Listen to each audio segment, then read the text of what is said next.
మీడియాతో మాట్లాడుతున్నారు. ఇప్పుడు లైవ్ చూద్దాం. ఇప్పటికే రాష్ట్ర ఆర్థిక వ్యవస్థలో 16% భాగస్వామ్యం ఉంది. ఈ 3 పట్టణాల్లో ఆదాయం భవిష్యత్తు అభివృద్ధిపై ఇక్కడ ఆదాయం ఏంటంటే భవిష్యత్తు అభివృద్ధిపై ఆధారపడవలసినటువంటి పరిస్థితి.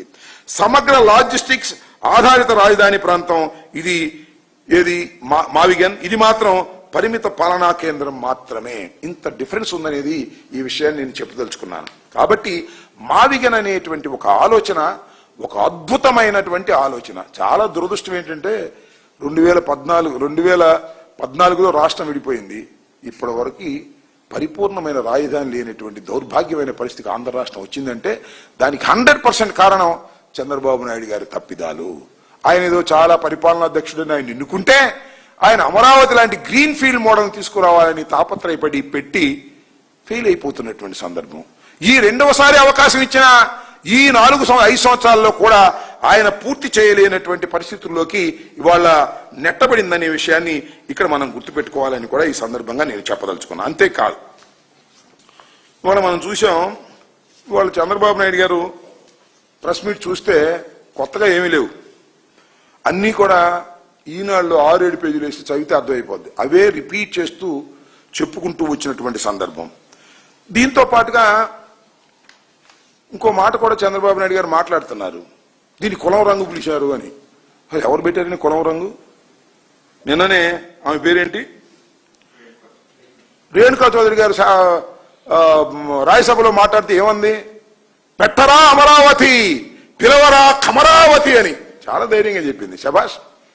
ఇది కమ్మవారి రాజ్యమే తప్ప ఇది ఎవరి రాజ్యం కాదు అని ఆమె చెబుతుంది. ఆమె సోదరి, ఈయన సోదరి చెబుతుంది.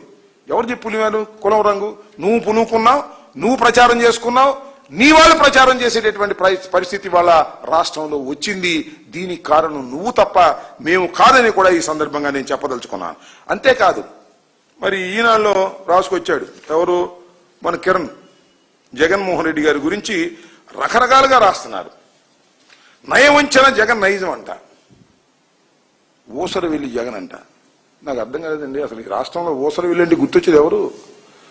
నారా చంద్రబాబు నాయుడు గారు. ఇన్ని ఊసర వెళ్ళి వేశాడు, బీజేపీతో సయోధ్య చేస్తాడు, బీజేపీని వ్యతిరేకిస్తాడు, కాంగ్రెస్తో సయోధ్య చేస్తాడు, కాంగ్రెస్ని వ్యతిరేకిస్తాడు. ఏ చెట్టు మీదకి వెళ్తే ఆ రంగు మార్చే దౌర్భాగ్యమైన సంస్కృతి కలిగినటువంటి వ్యక్తి నారా చంద్రబాబు నాయుడు కదా, జగన్మోహన్ రెడ్డి గారా?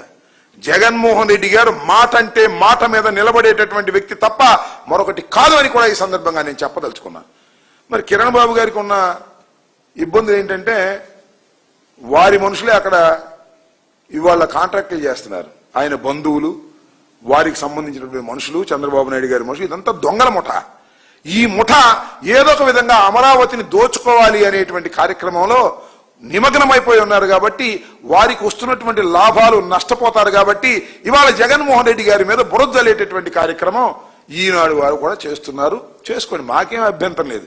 కానీ నేను చెప్పదలుచుకున్న 2 లక్షల కోట్లు పెట్టేటటువంటి శక్తి ఈ రాష్ట్రానికి లేదు, కనుచూపు మేరలో రాదు. కాబట్టి అమరావతి పూర్తయ్యే ప్రశ్న లేదు. ఖచ్చితంగా ఈ మావిగన్ మాత్రమే ఆంధ్రప్రదేశ్ అభివృద్ధికి మంత్రంగా మారబోతుందనే విషయాన్ని దయచేసి గుర్తుపెట్టుకోమని మనవి చేస్తున్నా. జగన్మోహన్ రెడ్డి గారి మీద రాతలు రాస్తున్నారు. ఊసర వెళ్ళంట, జగన్మోహన్ రెడ్డి గారు 3 రాజధానులు అన్నారంట. ఎస్, మీరు పూర్తి చేయలేకపోయినప్పుడే ఆల్టర్నేటివ్ గురించి ఎవరైనా ఆలోచిస్తారు. చంద్రబాబు నాయుడు గారు 5 సంవత్సరాలు ముఖ్యమంత్రిగా ఉండి అన్ని తాత్కాలికం చేసి మళ్ళా 2 లక్షల కోట్లు 1,00,000 కోట్లు ఖర్చు పెట్టమంటే ఎలా ఖర్చు పెడతారు చెప్పండి? ఖర్చు పెట్టలేకే కదా 3 ప్రాంతాలు అభివృద్ధి చెందాలనే ఉద్దేశంతో ఆ రోజు పెడితే దాన్ని మీరు అడ్డం కొట్టారు, కోర్టులకు వెళ్లారు, గందరగోళం చేశారు, పూర్తి కాకుండా చేశారు. That's all. ఓకే, అది అయిపోయింది. ఇవాళ మళ్ళా మొదలుకొచ్చారు. ఇక్కడ 50,000 నుంచి 1,00,000 ఎకరాలు తీసుకుంటా ఉంటారు, 2 లక్షల కోట్లు ఖర్చు పెడతా ఉంటారు, అప్పు తీసుకొస్తారు. అప్పులు ఎలా తీరుస్తారో చెప్పలేరు. ఇవాళ రాష్ట్రానికి ఇంత అప్పులు అవసరమా అని అడుగుతా ఉన్నా.